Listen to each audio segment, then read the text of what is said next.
আহনাফের নিকট না দেখে কোনো বস্তু ক্রয় করার বৈধতা আছে, কোনো সমস্যা নেই। তবে বস্তুটি যখন দেখবে তখন তার খিয়ারে রুইয়াত হাসিল হবে। খিয়ারে রুইয়াত হলেও যখন বস্তুটি দেখবে পছন্দ হলে রেখে দিবে, যদি পছন্দ না হয় তাহলে সেটা বাতিল করে দিতে পারবে। এই অধিকার আহনাফ বলেন।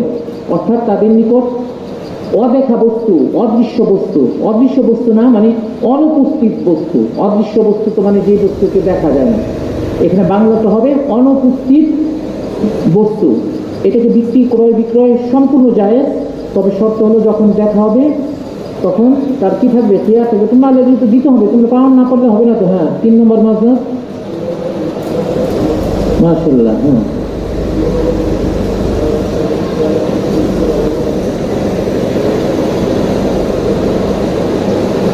ঠিক আছে। 3 নম্বর মাযহাব হলো ইমাম আহমদ ইবনে হাম্বল এবং ইসহাক ইবনে রাহওয়ায়, যেটা ইমাম মালিক এবং শাফিরও একটা কল। তো মূলত ইমাম আহমদ ইবনে হাম্বল রাহিমাহুল্লাহর কল ছিল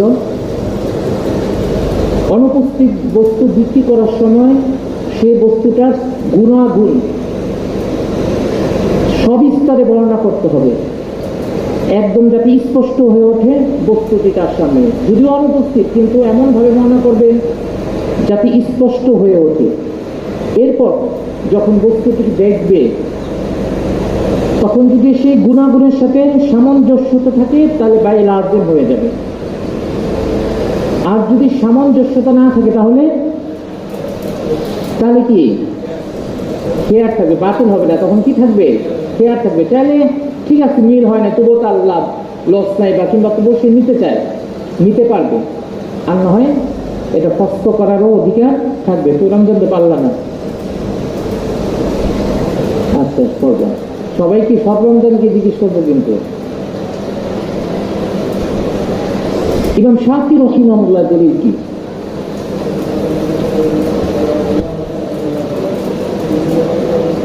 এখানে যে আন গায়রি নাযবিন ওয়ালা তারাজিন শব্দটা বলবা, এই বাইয়ে মুলাবাসার মধ্যে আন গায়রি নাযবিন ওয়ালা তারাজিন দেখার সুযোগ নাই, সন্তুষ্টির সুযোগ নাই বলে এটা বাতিল হিসাবে সাব্যস্ত করা হয়েছে। এর আলোকে অনুপস্থিত বস্তু সেটাও কেউ যেহেতু দেখা যায় না, সেটাও কি হয়ে যাবে, বাতিল হয়ে যাবে। বাইয়ে মুলাবাজার উপর কিয়াস করে একটু তাফসীল আল্লাহ। ইমাম শাফি রাহিমাহুল্লাহ এর বিপরীতে ইমাম আহমদ ইবনে হাম্বল আর ইমাম আবু হানিফা, তাদের দলিল কি? হযরত আবু হুরায়রা, দারাকুতনি এবং বাইহাকি শরীফের মধ্যে হাদিস আছে।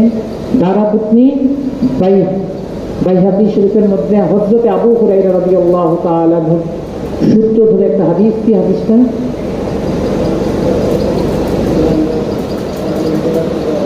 মাশাআল্লাহ, মান ইশতারা শাইআন লাম ইয়ারাহু, কোনো ব্যক্তি যদি এমন কোনো বস্তু ক্রয় করেন যেটাকে সে দেখেনি, ফাহুয়া বিল খিয়ার, তবে তার কাছে খিয়ার থাকবে ইদা রাআহু, যখন সে বস্তুটি দেখতে পাবে। এটা হলো মূল দলিল ইমাম আবু হানিফা রাহিমাহুল্লাহর সাথে আহমদ ইবনে হাম্বল তাদের দলিল। তবে এই দলিলের উপর ইমাম শাফি রাহিমাহুল্লাহ আলাইহি থেকে একটা আপত্তি আসে। এই দলিলের একজন রাবী হলেন ওমর ইবনে ইব্রাহিম আল কুর্দি। তিনি এলো মুত্তাহাম বিল কিযব, তার ব্যাপারে কি রয়েছে, আপত্তি রয়েছে। এই হাদিসের রাবী তিনি হওয়ার কারণে এই হাদিসের গ্রহণযোগ্যতা নাই, এটা বলা হয়েছে। তার উত্তর একদম সহজ। ইমাম আবু হানিফা রাহিমাহুল্লাহ আলাইহি এই হাদিস হাইসাম ইবনে সিরিন আবু হুরায়রার সূত্রে বর্ণনা করছেন। যখন এই হাদিসটা বর্ণিত হয়েছিল তখন এটা মশহুর হয়ে গেছে। পরবর্তীতে ওমর ইবনে ইব্রাহিম কুর্দি যুক্ত হয়েছে। কোন হাদিস যদি মশহুর হয়ে যায়, পরবর্তীতে কোনো এক রাবীর কারণে সেটার মধ্যে প্রশ্ন আসে, তাহলে সেই প্রশ্ন এটা গ্রহণযোগ্যতা রাখে না। এই দলিলের ভিত্তিতে হযরতে আহমদ ইবনে হাম্বল তারা এটা কিছু বলেন, জায়েজ বলেন। মূলত এইটা দলিল। 2 নম্বর একটা দলিল আছে, কালকে তোমাদের বলি নেই, সেটা হলো এটাও বাইহাকি শরীফের মধ্যে আছে। শুনে রাখো, এটা হাদিস তো অনেক বড়, মানে বাংলায় শুনো। হযরত উসমান ইবনে আফফান রাদিয়াল্লাহু তাআলা আনহু তলহা ইবনে উবাইদুল্লাহর কাছ থেকে একটি জমি ক্রয় করছিল মদিনায়। বিনিময় হিসাবে উসমান কুফার মধ্যে থাকা সেই জমিটি তলহা ইবনে উবাইদুল্লাহকে দিয়েছে, মানে জমিনের পরিবর্তে জমিন ক্রয় করছে। হযরত উসমান ইবনে আফফান তলহা ইবনে উবাইদুল্লাহর কাছ থেকে মদিনার একটি জমি বিক্রি করেছে, কুফায় থাকা জমির বিনিময়ে ক্রয় করছে, কুফায় থাকা জমির ক্রয়। পরবর্তীতে যখন সেই জমিটি দেখলো, ওসমানও সেটা না দেখে রাখছিলেন, দেখে জমিটি আসলে কি নয়, ভালো নয়, লজ্জা লাগবে তার, লজ্জিত হলেন ওসমান। তখন উবাইদুল্লাহ বললেন, লজ্জার কিছু নাই, এখানে লজ্জার কিছু নাই, এখানে আমার হক আছে শেয়ারে, কারণ আমি এটা না দেখে ক্রয় করছি, এখানে লজ্জার কি, আমার পছন্দ আমি ফিরিয়ে দিব, ফিরে একটু হয়। এই ব্যাপারটা উসমান ইবনে আফফান রাদিয়াল্লাহু তাআলা জানতেন না, যেটি ফিরিয়ে দেওয়ার সুযোগ আছে। তখন বললেন, চলো আমরা যাই, জুবাইর ইবনে মুতঈম তিনি বিচারক ছিলেন, তার কাছে চলো যাই দুইজন। তো উসমান আর তলহা ইবনে উবাইদুল্লাহ যখন গেলেন, জুবাইর ইবনে মুতঈম পুরো ঘটনা শুনে যখন বললেন যে এমন জমি বিনিময়ে ক্রয় বিক্রি হয়েছে, যে জমি এখনো কি হয় নাই, দেখা হয় নাই, তখন তার খেয়াল ছিল কাকে? তলহা ইবনে উবাইদুল্লাহ। তাহলে অনুপস্থিত জমির ক্রয় বিক্রয় বৈধতা আসছে, পরবর্তীতে তার কি হবে? খিয়ার হবে। তাহলে দ্বিতীয় দলিল যেটা আমরা বললাম, হযরত উসমান ইবনে আফফান রাদিয়াল্লাহু তাআলা আনহু তলহা ইবনে উবাইদুল্লাহ থেকে মদিনায় একটি জমি ক্রয় করেছিলেন, কুফায় থাকা জমির বিনিময়ে, যে জমিটি দেখে নাই, যখন দেখলেন তখন লজ্জিত হলেন। তখন এই নিয়ে তাদের কথোপকথনের এক পর্যায়ে তলহা ইবনে উবাইদুল্লাহ বলেন, এখানে সমস্যার কিছু নাই, আমি এই জমি দেখি নাই, আমার খেয়াল আছে। ফয়সালার জন্য তারা জুবাইর ইবনে মুতঈম রাদিয়াল্লাহু তাআলা আনহুর কাছে গেলে জুবাইর ইবনে মুতঈম বললেন, না দেখে যেহেতু ক্রয় বিক্রয় হয়েছে, ক্রেতার অধিকার আছে দেখার পর রাখা কিংবা না রাখা। তাহলে না দেখে ক্রয় বিক্রয়ের বৈধতা দিচ্ছেন নাকি দেন নেই? পরবর্তীতে ইখতিয়ার দিচ্ছেন। এই দলিলের ভিত্তিতেও আমরা বলি। 3 নম্বর একটা কথা বলি, ইমাম শাফি রাহিমাহুল্লাহ আলাইহি বলেন, আমরা এটা কিয়াসের ভিত্তিতে বলি, এটা মূলত কিসের ভিত্তিতে বলি না? কিয়াসের ভিত্তিতে বলি না। এই দুই হাদিসের আলোকে আমরা এই কথা বলে থাকি, ঠিক আছে? পড়বে কিন্তু এটা কি, এই হাদিসের আলোকে বায়ু তাআতির একটা কথা আসছিল, যেখানে ইজাব কবুল পাওয়া যায় না, পারস্পরিক লেনদেন। এই যে আমরা দোকানে সাধারণত চিপসের একটা কি প্যাকেট ধরে টাকা দিয়ে চলে আসে, কোনো ইজাব আর কবুল হয় না। এই চিপসটা দেন এটাও বলি না, আর 10 টাকা রাখি তো এরকমও কিছু বলি না, নিয়ে আসি না, কারণ এটা দাম আমরা জানি। এই বায়ু তাআতি জায়েজ আছে কি না? ইমাম শাফি রাহিমাহুল্লাহ আলাইহি ওই মূলনীতির ভিত্তিতে ইজাব এবং কবুল যেহেতু পাওয়া যায় না, অতএব এটা কি নাই, জায়েজ নাই। ইমাম শাফি রাহিমাহুল্লাহ আলাইহি বলেন, যেটা আমরা গতকাল তোমাদের আলোচনা করছি, আমরা বলছি যে সকল লেনদেন চালু আছে, যার মধ্যে ইজাব কবুল সরাসরি মুখে না বললেও পরোক্ষভাবে তার মধ্যে ইজাব কবুল পাওয়া যায়, সেটা হলো কি জায়েজ।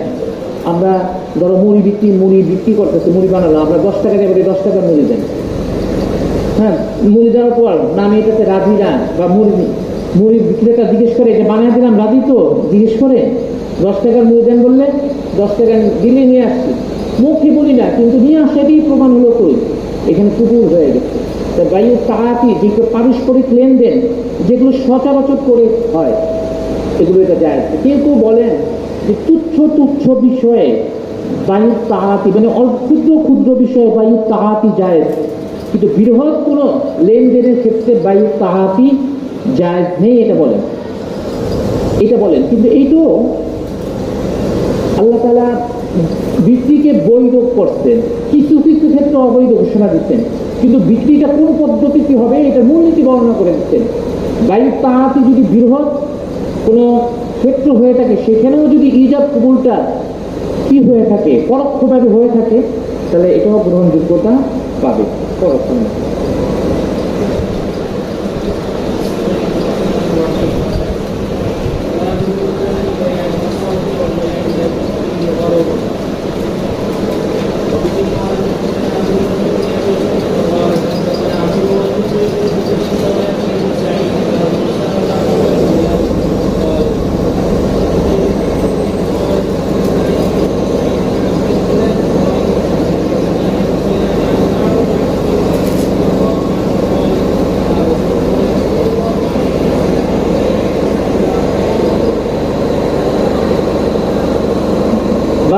বুতলানি বাইল হাসাদ, কঙ্কর পাথর নিক্ষেপ করার মাধ্যমে যে সকল ক্রয় বিক্রয় সেগুলো অবৈধ। অল বাই, এবং সেই সকল ক্রয় বিক্রয় অবৈধ।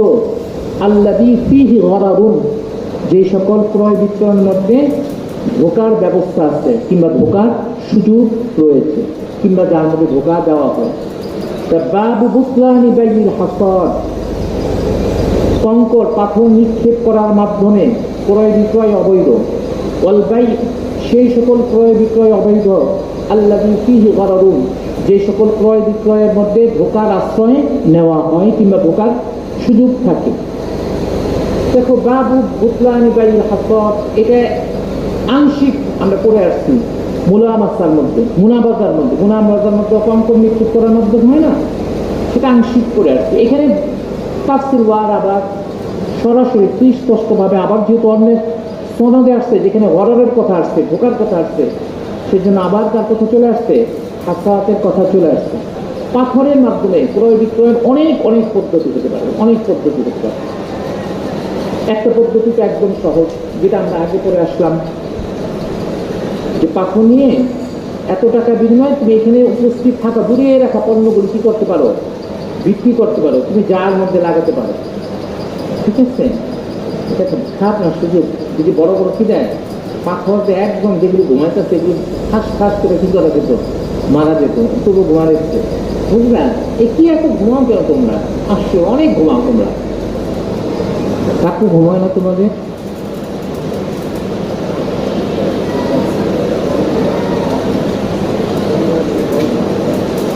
নিজের থেকে বলছেন যে করবা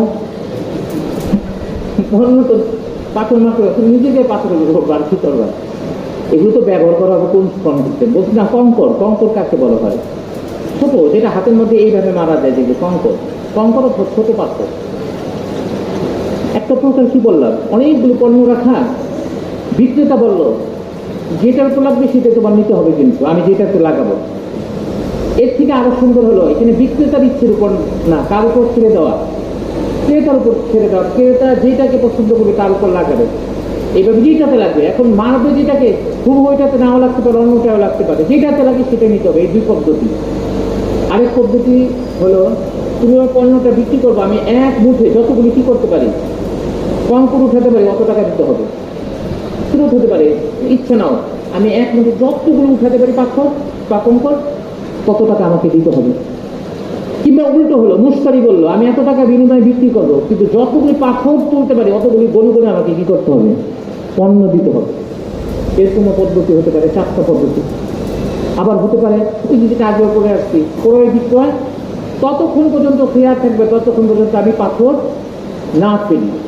পাথর ফেলে দিলে কিন্তু আর তোমার কি থাকবে না, ক্লিয়ার থাকবে না। কিংবা কোনো জমি বিক্রি করলো, যদি অঢেল জমি থাকে, অঢেল জমিতে একটা সময় ছিল, এখনো আছে না, কত অঢেল জমি আছে কোনো জায়গায়, এইসব জায়গা তো একদমই ছিল, ডোবা ডোবা এইসব ছিল, কিন্তু কোনো মানে মানুষ ছিল কিনা আমার জানা নাই এই সময় চলে, এই সময় চলে আসেনি। তবে এখন যে তুমি উন্নত না, 20 বছর আগে এগুলো কিছু ছিল না, এত উন্নত ছিল না, মানুষও আসতো না, রিক্সা আলাদা দূরের থেকে এদিকে আসতে, রাস্তাঘাট খারাপ ছিল, কি ব্লকটা ভালো ছিল, কিন্তু এদিক এর পরে এই অংশটা খারাপ ছিল। আমি তোমাকে 1000 টাকা দিব, কথা 1000 টাকা জমি বিক্রি নিব, আমি পাথর নিয়ে যত দূর নিতে পারি তত দূর পর্যন্ত আমাকে জমি কি করতে হবে, দিয়ে দিতে হবে। এই ধরনের সুরত হতে পারে, বিভিন্ন ধরনের সুরত হয়। এই এর মধ্যে মানে এই কঙ্কর নিক্ষেপ করার মাধ্যমে ক্রয় বিক্রয়কে রাসূল করিম সাল্লাল্লাহু আলাইহি ওয়াসাল্লাম নিষেধ করেছেন। কেন? এটার মধ্যে কি আছে, ধোকা আছে। সবচেয়ে বড় কথা হচ্ছে নবী কোন জিনিসটা ক্রয় বিক্রয় হয়ে গেল, কোন বিক্রয়, এটার পরিমাপটা কি হলো না, সুনির্দিষ্ট হলো না, কোন জিনিসটা বাইরে মজহুল হলো, যে জিনিসটা আমি বিক্রি করবো সেটা অজানা রয়ে গেল, এই কারণে ক্রয় বিক্রয়টা কি নাই, জায়েজ নাই, নিষিদ্ধ। বায়ু বুতলানিল হাসাব ও বাইউ আল্লাযী ফীহি গরারুন, এবং সেই সকল ব্যয় যার মধ্যে কি আছে, ধোকা আছে। ধোকা বাইতুনগুলো, ধোকাপূর্ণ বাইতুনগুলো, এ ব্যাপারে ইবনে আসির রাহিমাহুল্লাহ আলাইহি বলেন, মা লাহু যাহিরুন, এমন পণ্য যার একটা বাহ্যিক দিক আছে, মা লাহু যাহিরুন, যার একটা বাহ্যিক দিক আছে, তুতিরহু, যে বাহ্যিক দিক মানুষকে আকৃষ্ট করবে, মানে আকর্ষণ বোধ করাবে যে এটা কি করা হোক, নেওয়া হোক। ও বাতিনুন, তার ভিতরের দিকও তো আছে, বাহ্যিক যার ভিতর, বাইরের দিকে তার ভিতরের দিক থাকবে না, তুকরিহুহু, যে ভিতরের দিক তাকে কি করবে, অপছন্দনীয় করে দিবে। তাহলে কোনো পণ্য, এক কথায় কোনো পণ্য বাইরের দিকে চাকচিক্যময় করে গড়ে তোলা আর ভিতরটা একদম বাজে রাখা, সেটাই কি ধোকার ক্রয় বিক্রয়। যেমন তুমি বাংলাদেশে যেগুলি বিক্রি হয়, তোমরা জিনিস কিনে আনো না, টমেটো কিনতে যাও, ধরো 2 কেজির টমেটো কিনবা, তোমরা ভদ্র হলে বা সাধারণ দাঁড়ায় থাকো, আর না হয় কি করো, টমেটো বেশি বেশি দাও নাকি দাও না? কেন? বড়গুলি দাও, ভালোগুলি দাও, উপর দিকে বড় আর নিচ যেগুলি ছোট ছোট। বিক্রেতাও কি করে, উপরে বড়গুলি রেখে দেওয়ার সময় কি যত ছোট ছোটগুলি আছে সেগুলি কি করতে থাকে, দিতে থাকে। এটাই স্বাভাবিক না? এটাই খুব স্বাভাবিক। কিংবা মরিচ বা অন্য কোনো জিনিসের ক্ষেত্রে উপর দিকে শুকনা, ভিতর দিকে ভিজা ভরপুর। তাহলে দেখো দুইটা রূপ, একটা বাহ্যিক রূপ, যে বাহ্যিক রূপ তোমাকে আকর্ষণ করে, পণ্যটা নেই, আর একটা হচ্ছে বাহ্যেন, ভিতরে যেটা যদি থাকে তোমাকে কি করে দেবো, অপছন্দ করবে না, এই জিনিসটা নিব না। এই ধরনের পণ্যের মধ্যে যদি ব্যবস্থা রাখা হয়, সেটাই ধোকার পণ্য। সেটাই ইবনে আসির রাহিমাহুল্লাহ আলাইহি বলছেন, মা লাহু যাহিরুন তুতিরুহু, যার একটি বাহ্যিক দিক আছে, যে বাহ্যিক দিক তাকে আকর্ষণ করবে ক্রেতাকে, অবাতিনুন, সাথে সাথে একটা অন্তর্গত দিক আছে, ভিতরের দিক আছে, তুকরিহুহু, যে ভিতরের দিকটাকে অপছন্দনীয় করে তুলবে। এমন ক্রয় বিক্রয়, পণ্য কেমন ভাবে সাজানো, এগুলোকে কি বলা হয়? এটাকে কি বলা হয়? বায়ুল গরর বলা হয়।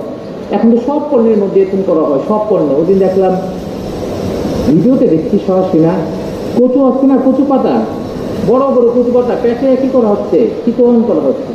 কচু পাতা এরকম হয়ে গেছে না, ওগুলো তাতে মানুষ কিভাবে কচি এখনো কি হয় নাই, ফোটে নাই, দেখো মানুষের মাথায় কি কি কচু পাতা, এইটা কয়জন মানুষ কত একটা চিন্তা ভাবনা করে করবে। এই কচু পাতার মধ্যে পড়ে গেছে না, এটাকে পেঁচে কি করা হচ্ছে, চিত্রণ করা হচ্ছে, মানে মাত্র শব্দ পুষ্পিত, মানে এখনই মানুষের এইটার মধ্যে ঢোকা। আর অন্যান্য বস্তুর মধ্যে তো কতই, গরুর মধ্যে তেল দিয়ে রং দেয়, এটাও বা কোরবানির সময় রং দিয়ে নিয়ে আসছে। মানুষ যারা বোঝা, সাধারণ মানুষের তো বোঝার কোনো কি নাই, সুযোগ নেই। সবগুলো পণ্যের মধ্যে এখন মানে কোন পণ্যটা তুমি মনে করো একদম ফ্রেশ, একদম সব কিছু ঠিকঠাক আছে, এমন কোনো পণ্য নেই। সব পণ্যের মধ্যে ঢোকার আশ্রয় নেওয়া হয়। মাছের মধ্যে কি ঢুকায়? পানি ঢুকায়। মাছের মধ্যে পানি ঢুকায়, এটা কল্পনা করছো? মাছের মধ্যে, গোস্তের মধ্যে পানি ঢুকায় তো জানি, এটা অনেকেই জানে, কিন্তু মাছের মধ্যে যে পানি ঢুকায়, রং করে, রং করে আলাদা দেয়, মানে সব জিনিস একটা বাহ্যিক রূপ যা তোমাকে কি করবে, আকর্ষণ করবে। আর একটা ভিতরগত, অন্তর্গত, যেটা তুমি জানো, দেখো তোমার এই জিনিসটা নিতে পারবে না। এবং পণ্যকে এমন ভাবে উত্থাপন করাকেই কি বলা হয়? গরর বলা হয়, মা লাহু গরর। রাসূল করিম সাল্লাল্লাহু আলাইহি ওয়াসাল্লাম কঙ্কর নিক্ষেপ করার মাধ্যমে ক্রয় বিক্রয় নিষিদ্ধ করছেন। আরেকটা হলো আল বাই আল্লাযী ফীহি গররুন, যার মধ্যে কি আছে, ধোঁকার আশ্রয় নেওয়া হয়, সেই সকল পণ্যকেও ক্রয় বিক্রয় করতে নিষেধ করেছেন। এই হাদিস অর্থ তো একদম খুব সহজ। এই হাদিস হযরতে আবু হুরায়রা রাদিয়াল্লাহু তাআলা আনহু থেকে বর্ণিত। তিনি বলেন, নাহা রাসূলুল্লাহ সাল্লাল্লাহু আলাইহি ওয়াসাল্লাম আন বাইল হাসাদ, রাসূল করিম সাল্লাল্লাহু আলাইহি ওয়াসাল্লাম কঙ্কর নিক্ষেপ করার মাধ্যমে ক্রয় বিক্রয়কে নিষেধ করেছেন। ওয়া আন বাইল গরর, এবং সেই সকল ক্রয় বিক্রয় নিষিদ্ধ করেছেন যার মধ্যে ধোঁকার আশ্রয় নেওয়া হয়। এই ধোঁকার আশ্রয় নেওয়া হওয়ার মধ্যে অনেকগুলো অন্তর্ভুক্ত রয়েছে, যেগুলো বিবরণ কোনো কোনো ক্ষেত্রে সামনে আসবে, আবার কিছু কিছু বিবরণ আছে সামনে আসবে না। যেমন তোমার কথা, যে এখন হয় না, আমাদের দেশে আগে ছিল, অস্ট্রেলিয়ান গরু যখন আসছে, অস্ট্রেলিয়ান গরু সাধারণত দুধ দেয়, তো আমাদের দেশীয় গরু দুধ দিত 1.5 কেজি 2 কেজি, কিন্তু অস্ট্রেলিয়ান গরু একটু ধারণা পাল্টে দিল, 10 কেজি 20 কেজি 30 কেজিও কি দিত, দুধ দিত। তখন আমাদের দেশের মধ্যে, গ্রামের মধ্যে সবাই তো আনতে পারতো না এরকম, তো ওই গাভীর পরবর্তী যে বাচ্চা, সেটা বিক্রি কি হয়ে যেত, আগিয়ে হয়ে যেত। পরবর্তী যে কি দিবে, বাচ্চাটা দিবে, সেই বাচ্চা বিক্রি হয়ে যেত। কিংবা তারপরে বছর যে বাচ্চাটা আসবে গাভীর, সে বাচ্চা আগে বিক্রি হয়ে যেত, কিংবা বাচ্চার বাচ্চাও বিক্রি হয়ে যেত।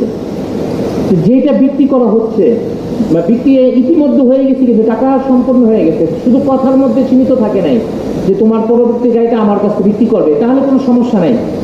গাড়ি বাচ্চা যখন দিবে তখন ক্রয় বিক্রয় করবে, এরকম না, টাকাও লেনদেন সম্পন্ন হয়ে যায়। অথচ প্রথম বাচ্চার দুধ এখন ছাড়ানো হয়নি, এদিকে দ্বিতীয় বাচ্চা তৃতীয় বাচ্চা কি হয়ে যায়, ক্রয় বিক্রয় হয়ে যায়। কেন? সে এরকম দুধ দেখে লোভী হয়েছে, পরবর্তীও তারও যেন দুধ পায়। তাহলে এইটার মধ্যে গরজ আছে, কারণ দ্বিতীয় বাচ্চাটা তোমার মাদা হবে নাকি মাদি হবে এটা তো কি নাই, জানা নাই। আচ্ছা হবে কিনা সেটাও তো কি নাই, জানা নাই। অথচ ইতিমধ্যে কি হয়ে গেল, ক্রয় বিক্রয় সম্পূর্ণ হয়ে গেছে না, টাকা পয়সা লেনদেন হয়ে গেল। এটা হলো কি গরজ, ঠিক আছে, ধোঁকা। এগুলো হয় আমাদের দেশে, হতো, হয়, এখনো হয়। পুকুরের মধ্যে মাছ রেখে কি করা, বিক্রি করা। পুকুরের মধ্যে মাছ রেখে বিক্রি করা, পুকুরের মাছ কি পরিমাণ অনুমান করা যায় কিন্তু নিশ্চিত করা যায় না। কিন্তু নিশ্চিত করার যেহেতু সুযোগ আছে, তুমি মাছ ধরে কি করতে পারবে, বিক্রি করতে পারবে, নিশ্চিত পরিমাণ জেনে মেপে বিক্রি করতে পারবে, সুযোগ আছে। তাহলে এই ধরনের ক্রয় বিক্রয় এটাও করো। মাছ বিপুল পরিমাণ মাছ হতে পারে, আবার প্রত্যাশার থেকেও অনেক কম পরিমাণ মাছ থাকতে পারে, এটার মধ্যে কি আছে, গরজ আছে। এই ধরনের ক্রয় বিক্রয় কি হবে না, জায়েজ মানে হবে না। এই ধরনের আরো যত ক্রয় বিক্রয় আছে সেগুলো কি হবে না, জায়েজ হবে না। তারপরে ইমাম শাফি রাহিমাহুল্লাহ আলাইহি ধোঁকার আশ্রয়, যেমন তুমি তোমার এইটা পুরো এরিয়াটা তোমার, এখানে কিছু কবুতর আসে বাইরে থেকে, তুমি এই কবুতরগুলো কি করলা, বিক্রি করে দিলা। এগুলো ধোঁকা নাকি ধোঁকা না? তবে ধোঁকার থেকে বড় কথা এটা কি না, তোমার মালিকানাই নেই। যদি মালিকানাও থাকে, যদি মালিকানাও হয়, আকাশের মধ্যে ঘুরতেছে, এটা তোমার হস্তগত করে, এটা সমস্যা হতে পারে, এটার মধ্যে একটা ধোঁকার আশ্রয় আছে। এই ধরনের ক্রয় বিক্রয় কি হবে না, জায়েজ হবে না। বুঝতে পারছো? যেই সকল ক্রয় বিক্রয়ের মধ্যে জায়েজ মানে ধোঁকার আশ্রয় না হবে, সেই সকল ক্রয় বিক্রয়ই জায়েজ হবে না। এই আলোকে খেয়াল করবে, কিন্তু এর আলোকে এখন তো এই পদ্ধতি নাই। আগে গোলাম দাস দাস ক্রয় বিক্রয় ছিল না। ধরো কোনো দাস কি হয়ে গেছে, পালিয়ে চলে গেছে। রহমতুল্লাহ কি শুনতেছ? রহমতুল্লাহ না তুমি? না, তোমার নাম রহমতুল্লাহ না, তোমার নাম যদি কি ছিল, তোমার নাম কি? জাহিদ। জাহিদের পাশে ওকে জিহাদ, জাহিদ আর জিহাদ না? জিহাদ ধরো ঘুমায়, কথা ঘুমায় না, হ্যাঁ ও ঘুমায়, পরে কি করে দিলাম, বিক্রি করে দিলাম, যা এটা দাওরা, এটাই তো দাওরা না, এটা দাওরা না, ইফতায় বিক্রি করে দিলাম। অন্য যখন ইফতায় কি করে দেওয়া হলো, বিক্রি করে দেওয়া হলো। কারণ ওরা তো পাওয়াই যায় না, কথার কথা ঘুমায়। আরো আসছে জাহিদ স্যার, অন্য ও তো ঘুমায় না, সেই জন্য বললে সমস্যা নেই। যে ঘুমায় তার নাম বললে তো খারাপ লাগে, ও তো ঘুমায় না, এই জন্য ওর নাম জিহাদ। জিহাদকে যদি বিক্রি করে দেয়, কিন্তু জিহাদকে আরেকটা আনার মতো ক্ষমতা নেই। এই কথা শুনে জিহাদ কি হয়ে গেছে, চলে গেছে, ভেগে গেছে। আমি বিক্রি করে দিবে একটা চিন্তা ভাবনা চলতেছে, ও ভেগে যাওয়ার পর আমি কি করছি, বিক্রি করছি। এই বিক্রি জায়েজ নাকি না জায়েজ? এই বিক্রি করা জায়েজ নাই। জায়েজ নেই কেন? কারণ তা এটাকে হস্তান্তর করারই তোমার কি নাই, ক্ষমতা নেই। ওখানে যদি তাকে হস্তান্তর করার ক্ষমতা থাকতো তাহলে এটা কি হতো, জায়েজ হতো। এটা মানে এমন নয়, মানে এটা এমন না, এটা ধোঁকা কোন হিসাবে আছে, পণ্যের মধ্যে কোনো ধোঁকা নাই, কিন্তু পণ্য হস্তান্তর করার ক্ষেত্রে কি আছে, ধোঁকা আছে। এই জন্য এগুলো কি হবে না, জায়েজ হবে না। এরকম অনেক বিবরণ আছে। তবে যে কোনো পণ্যই যার মধ্যে ধোঁকা আছে সবগুলিকে জায়েজ নাকি? যেমন কথার কথা, আগে মূলনীতিটা শুনে নাও। এমন ধোঁকা, অবশ্যই একটু ধোঁকা মানে কি, এটা সংশয়, জিনিসটা একুরেট কিরকম হবে তুমি জানো না, সংশয়যুক্ত, এটা এক ধরনের ধোঁকা। কিন্তু এই সংশয় থেকে বেঁচে থাকার কোনো উপায় নেই, কিংবা এই সংশয় মানুষ যদি প্রত্যাশা অনুযায়ী না পায় তাহলে এটা নিয়ে ঝগড়া করে না। এরকম যদি ধোঁকা হয় তাহলে সেই সকল ধোঁকার ক্রয় বিক্রয় যায়। আবার বলি কথাটা, সংশয়, ধোঁকা মানে এখানে সংশয়, পণ্যটা কি পরিমাণ হবে একুরেট বলা যাচ্ছে না। প্রত্যাশা অনুযায়ী যদি সেটা না হয়, এই নিয়ে মানুষ ঝগড়ায় যায় না, অথচ লেনদেন চলে। এই ধরনের ক্রয় বিক্রয় ধোঁকার মধ্যে পড়বে না। এই ধরনের ক্রয় বিক্রয় কি আছে, জায়েজ আছে। যেমন কথা তুমি ধান কিনলা, ধান কিনছো, ঠিক আছে, 5 কেজি ধান, ধান কি মূলত ধান দিয়ে তুমি কি করবে? চাল করবো না, আমরা চাল করব। ধানের উপরে যে আবরণ, আবরণের কারণে চালটা কি পোক্ত, মজবুত নাকি দুর্বল অবস্থায় আছে, হালকা অবস্থায় আছে, এটা কি করা যাচ্ছে না, বোঝা যাচ্ছে না। 5 কেজি ধানের তোমার প্রত্যাশা হলো 3 কেজি চাল হবে, কিন্তু চালের পুষ্টতা দুর্বল থাকার কারণে 2 কেজি হলো। 5 কেজি কিনছি, কিন্তু হয়েছে কয় কেজি? 2 কেজি। আচ্ছা, এটা কি চাল দেখে কিনছিলা? ধান দেখে কিনছো, কিন্তু মূল উদ্দেশ্য তোমার চাল, চাল দেখে কিনছো, এটাও গায়ে। মূল উদ্দেশ্য ধান তো আর কেউ খাওয়ার জন্য কিনে না, কিসের জন্য? চাল খাওয়ার জন্যই কিনে। ধান কিনে ধান থেকে চাল করবে, তারপরে সে খাবে। চালটা তো দেখা যাচ্ছে না। মতলুব আমার ধান নয়, মতলুব আমার হলো কি? চাল। কিন্তু এই চাল আমার প্রত্যাশা 5 কেজিতে 3 কেজি হবে, কিন্তু ভাঙানোর পর দেখা গেল পুষ্ট না থাকার কারণে সেটা কয় কেজি? 2 কেজি। এই নিয়ে কি দোকানদারের কাছে যায় বা এটা নিয়ে ঝগড়া হয়? তো এটাও এক ধরনের কি, এটা সংশোধন, এটা এক ধরনের গরজ, কিন্তু এর মধ্যে এ নিয়ে মানুষ ঝগড়া জানে। এই ধরনের যদিও দেখা যায় না, যদিও গরজ, কিন্তু এই ধরনের কোনো বিষয় কি আসছে, যায় যাচ্ছে। একটা ঘর ভাড়া দিল মানুষ, থাকবে 10 জন। 10 জন কিভাবে ব্যবহার করবে জানা নেই। 1 মাসের জন্য, আচ্ছা শোনো, ভাড়া দিলাম আরবি হিসাবে যদি আমরা ধরি, আমরা তো বাংলায় করি, ইংরেজিতে করি, আরবি হিসাবে যদি ভাড়া দিই, 1 মাসের জন্য ভাড়া দিলাম 10,000 টাকা। এখানে কোনো ধোকা আছে? কি ধোকা? আরবি মাস, হ্যাঁ, 29 দিন হতে পারে, 30 দিন হতে পারে, এটা তো কি নাই, জানা নেই, ঠিক না? এটা 29 দিন নাকি 30 দিন, এটা একটা ব্যাপার না? তো এগুলো এমন ব্যাপার, এটা নিয়ে মানুষের কি হয়, এগুলো থেকে বেঁচে থাকার সুযোগ নাই। এগুলোকে মানুষ দোষ হিসাবে দেয় না, ধোকা হিসেবে কি করে না, দেখে না। 10 জনের একটা ঘর ভাড়া দেওয়া হলো, এই ঘরটা সে কিভাবে ব্যবহার করবে, এটা তো মানুষের উপর নির্ভর করে, ঠিক না? এটা কি খুব সুন্দরভাবে ভালো করবে নাকি অবস্থা একদম খারাপ করে দেবে? যেমন দেবন মাদ্রাসায় আশেপাশে ঘর ভাড়া নেয় না মানুষ, ওখানে তো অনেক মানুষ দাখিলা পায়। দেবন্দে কিন্তু তাহলে ছাত্র বেশি না, বৈধভাবে। এতদিন ছিল 1100, এই গত মজলিসে শুরায় আরো 100 বাড়ালো, মানে কত হলো? মাত্র 1200 ছাত্র। কিন্তু ক্লাসে তো 2000 2500 ছাত্র থাকে। সব যারা ধরো পরীক্ষা দেয়, পরীক্ষা দেওয়ার পর দাখিলা পায় না, তারপরে থেকে যায়। আসতে এক দূর থেকে পড়তে আসছে, দাখিলা হয় না, তো কিছু দাখিলা হয় নাই মানে সে ক্লাস করতে পারবে, সব কিছুই জাগরণ দেওয়ার জন্য সব কিছুই ব্যবহার করতে পারবে, শুধু পরীক্ষা দিতে পারবে না আর খাবারটা পাবে না। তাও খাবারের ব্যবস্থা আছে, তুমি যদি আটা দাও, 1 আটা বিনিময় 2টা রুটি দিয়ে দেবে সাথে সাথে। খাবারের অনেক সুবিধা আছে। কোন প্রসঙ্গ বললো? হ্যাঁ, রুম ভাড়া। বাইরে যে রুম ভাড়া নেয় না, তারা কি করবো, যারা রুম পায় তাদের সাথেও থাকে, আবার অনেকেই বাইরে থাকে। আবার অনেকে দাখিলা পাওয়া সত্ত্বেও রুম ভালো না হলে বাইরে থাকে, মানে বাইরে আলাদা ভাড়া নিয়ে থাকে। তো ওখানে বাইরে ভাড়া নিতে গেলেই আগে জিজ্ঞেস করে পান খায় কিনা, এবং শুধু এটার উপর বিশ্বাস রাখতে পারে না, দেখে কথা যদি খেয়াল করে তার মধ্যে পানের চিহ্ন আছে কিনা, মানে পান খায় কিনা। যদি পান খায় তাহলে কি করে না, তাদেরকে ভাড়া দেয় না। কারণ পান যতই নিষেধ করো, ওই সিঁড়ির কোনায় ব্যাগ জায়গায় ঠিক করে একটা কি করে দেয়, ফেলেই দেয়, এতে তাদের নষ্ট হয়ে যায় না।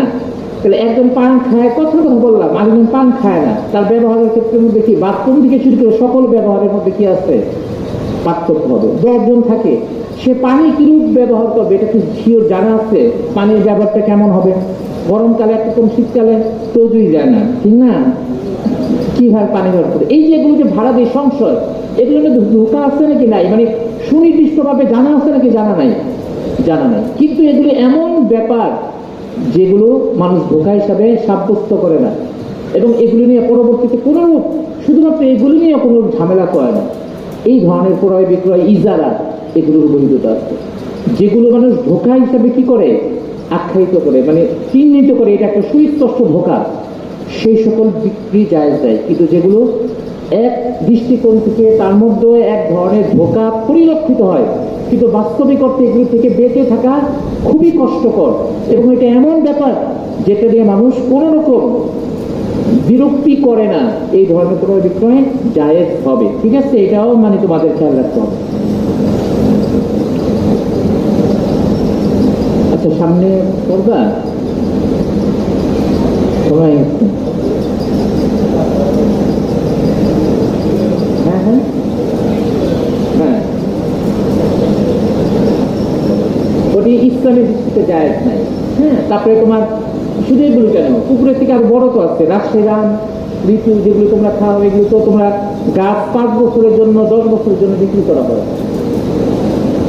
তারপরে অনেক সময় আম মাত্র মুকুল আসছে, এর আগেই বিক্রি হয়ে যায়, চাহিদা থাকলে এর আগেই বিক্রি হয়ে যায়। মাত্র মুকুল আসছে কিংবা মুকুল আসে নাই, সেই সময় কি হয়ে যায়, বিক্রি হয়ে যায়। এগুলো জায়েজ নাই। তবে তোমরা পড়ে আসছো না হাদের মধ্যে যে ব্যাপক হারে মানুষ যেহেতু কি করে এগুলো করে থাকে, এগুলো জায়েজের পদ্ধতি খোঁজে, কোনটার মধ্যে এটা জায়েজ হিসেবে আখ্যায়িত করা যায়, সহজ করা যায়। ওগুলোর মধ্যে পড়ছে এটা লিজ নেওয়া, 5 বছরের জন্য গাছগুলি কিনা নেই, জমিনটা কি করে নেওয়া, লিজ নেওয়া। জমিন যদি কি করা হয়, লিজ নেওয়া হয়, তাহলে আবার কি হবে, জমিনের মধ্যে যা কিছু আছে এগুলো আমার জন্য, না হলেও আমার জন্য। জমিন লিজ নিতে, গাছ মুখ্য না, মুখ্য হলো কোনটা, জমিন আমি এটা ব্যবহার করবো। জাহাজের একটা সুরত দেওয়া হয়, প্রকৃতপক্ষে এটা কি হওয়ার কথা না, জাহাজ হয়, কিন্তু ব্যাপক ভাবে মানুষ করে।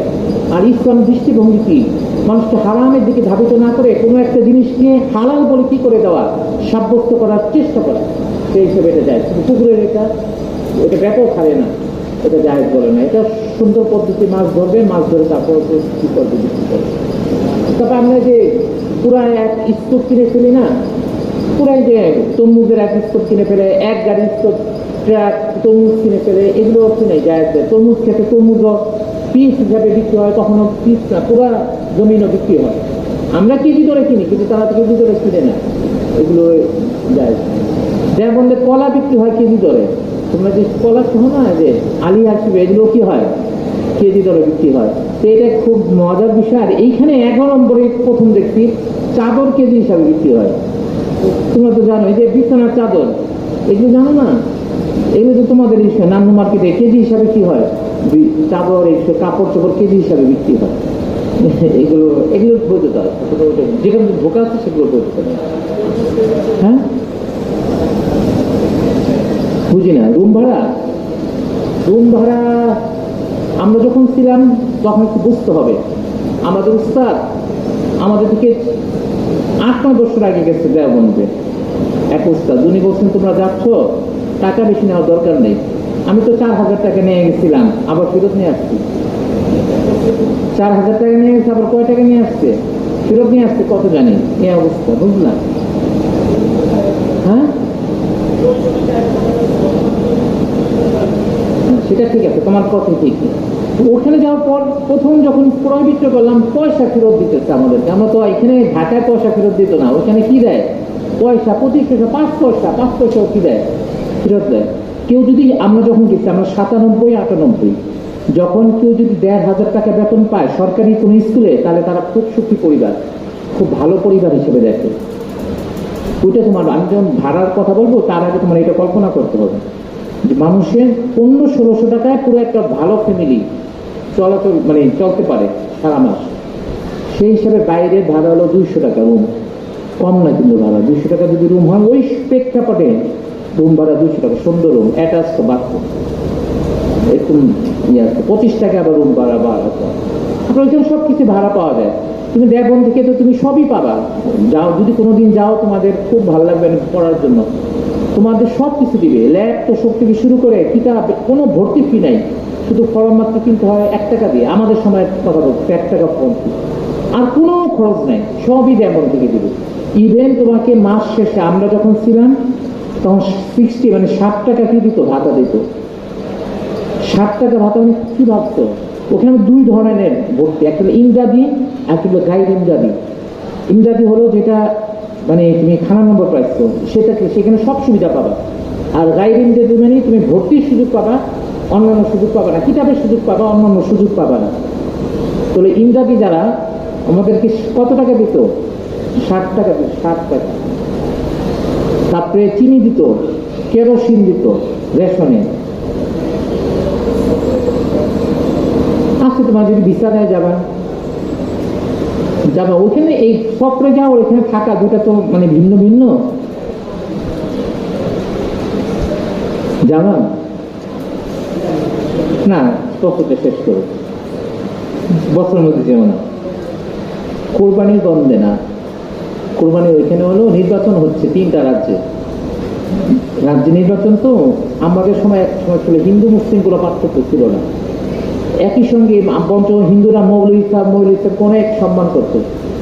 ওই সময় যদি দাঙ্গাটা ছিল ধরো হাজারে না লাখে 2-1 জন, কিন্তু গত এত বছর বিজেপি ক্ষমতা থাকার কারণে প্রতিটা মানুষের অন্তরেই দাঙ্গা ঢুকে দিচ্ছে। এখন যে কেউ কি করবো, দাঙ্গা করবো, মেরে ফেলবে, টাকা লুটপাট করে নেবে, সব কিছু করবে, কিছু করার নেই।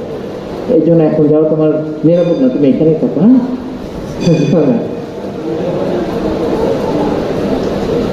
হ্যাঁ আচ্ছা যাও, কিন্তু ইন্ডিয়া যেও না, ঠিক আছে? পাকিস্তান যাও, ভিসা ছাড়াই যেতে পারবা। পাসপোর্ট লাগবে, পাকিস্তান নিয়ে গেলে তোমাকে যদি মনে করো তুমি এখন ফিরে আসবে নর্মালি, তাহলে এমনি দিয়ে দেবে, ভিসা লাগে না। এটা এন্ট্রি বলে, একটা এন্ট্রি বলে তো দিয়ে দেবে। গেলে আমাকে বলে যেও। হ্যাঁ, বিমান ভাড়া 80,000 টাকা, ওইটা আগের কথা। এখন তো তেলের দাম বাড়ছে, এখন কত জানি না, এখন তো আরো বেশি হবে, অনেক বেশি। কারণ যেখানে ভাড়া ছিল ইংল্যান্ডের 60,000 টাকা, 65,000 টাকা, সেখানে 4 লাখ টাকা হয়েছে ভাড়া। বুঝছো, অনেক